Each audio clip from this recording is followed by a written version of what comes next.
Every generation believes it's smarter than the last, right up until it loses everything in the same way.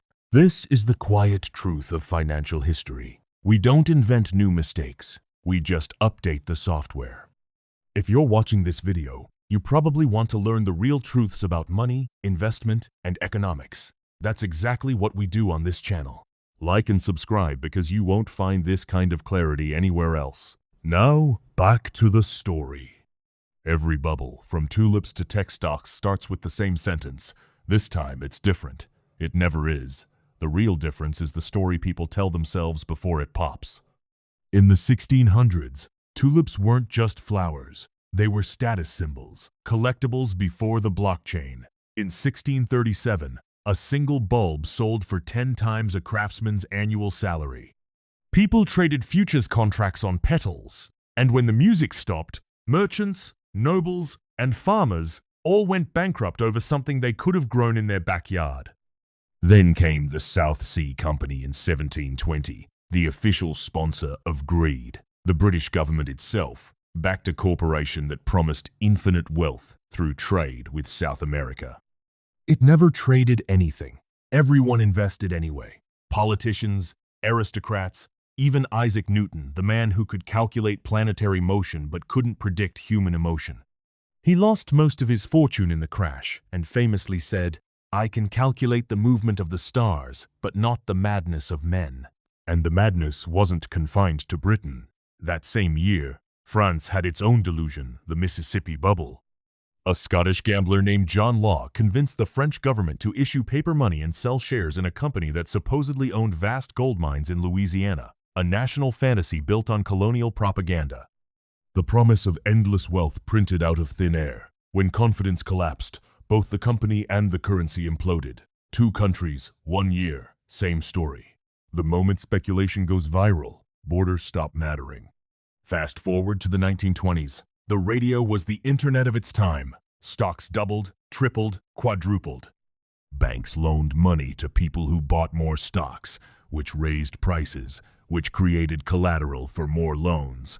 Self-reinforcing insanity disguised as prosperity. When the market crashed in 1929, it erased nearly half of America's industrial production in 3 years. That's what happens when leverage meets euphoria. When everyone borrows tomorrow's wealth to buy today's illusion. Bubbles are not about numbers. They're about belief. Every one of them begins with something real, a breakthrough, a new technology, a fresh frontier, and every one of them dies the same way. Not because the idea was wrong, but because the story was too good. That's the anatomy of a bubble. Something exciting, something misunderstood, and something over-leveraged. It's part psychology, part economics, and mostly theater. And here's the scary part. You're living through one right now. The only question is whether you'll see it before it bursts. In the 1990s, the internet arrived and investors lost their minds. Anything with .com in the name doubled overnight. People quit their jobs to day trade. Tech stocks. Analysts claimed profits didn't matter. Eyeballs did. By 2000, the Nasdaq had tripled. A year later, it lost 80% of its value. And here's the irony. The internet was truly revolutionary. It changed everything, just not at the prices people paid for it. Then came the housing bubble, the masterpiece of financial illusion. Home ownership was sacred, risk was diversified, and everyone from Wall Street to your barber believed real estate could never fall. But underneath the optimism was a machine of debt. Mortgage-backed securities, credit default swaps, synthetic CDOs, paper stacked on paper until no one knew what anything was worth. When it collapsed in 2008, global GDP shrank by $4 trillion. Banks were bailed out, homeowners weren't. History's favorite trick repeated itself. Privatize the gains. Socialize the losses. Here's the uncomfortable truth. Bubbles aren't just markets losing control. Their power structures refusing to. Every time the system breaks, those at the top write new rules to make sure it won't break for them next time. Central banks cut rates, governments hand out bailouts, and everyone swears lessons were learned. But the only lesson the elite ever learn is that risk pays because someone else will always clean up the mess. Then came the bubble that wasn't supposed to be possible: digital assets. Crypto started as rebellion, a decentralized alternative to the financial system that caused 2008. But as soon as money flooded in, it turned into the same old game. ICOs replaced IPOs, tokens replaced tulips. The slogans were new: HODL, diamond hands, number go up. But the psychology was identical. Then came the purest speculative fever of all NFTs. A JPG of a rock sold for $1.3 million. A pixelated ape sold for $3 million. Twitter avatars became investment portfolios.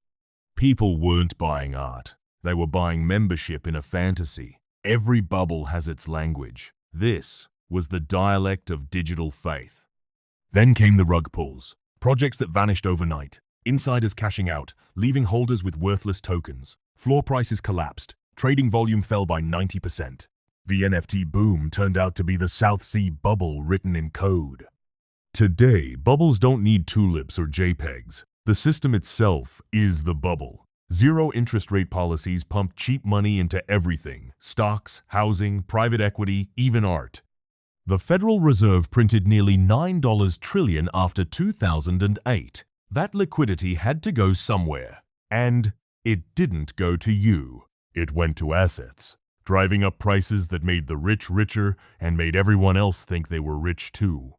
In 2021, U.S. household net worth jumped by $30 trillion, even as wages barely moved. Everyone felt wealthier, but it was paper wealth, dependent on near-zero interest rates and inflated valuations. When the Fed started tightening, the air hissed out fast. Stocks fell, housing slowed, crypto evaporated. For a brief moment, reality peeked through the cracks, and then we all went back to pretending again.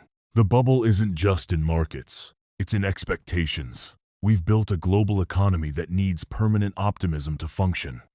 Every pension fund, every startup, every government bond portfolio, all of it depends on growth that never stops. But nothing in nature compounds infinitely. Yet, that's the lie holding the financial system together. The same warning signs are flashing again. Corporate debt is at record highs. Tech valuations are back to pre-crash levels. The AI boom is echoing every bubble before it. A real technology wrapped in a trillion-dollar fantasy. So can you spot the next bubble before it pops? Maybe. Look for 3 signs. First, when prices rise faster than comprehension. Second, when experts say you don't understand the new paradigm. Third, when your friends start getting rich doing nothing. That's when you're no longer investing. You're auditioning for a history book. The hard truth is that bubbles don't die because of math. They die when reality runs out of believers. If you want financial freedom, stop chasing the next mania. Because the biggest bubble isn't Bitcoin, tech stocks, or real estate. It's the illusion that someone else will warn you before it bursts. History doesn't repeat, but it rhymes. And if you can hear the rhyme, you already know what comes next. Thank you for watching all the way through. If this gave you a new perspective, like and subscribe, because those who understand the system use history as a guide, not a warning.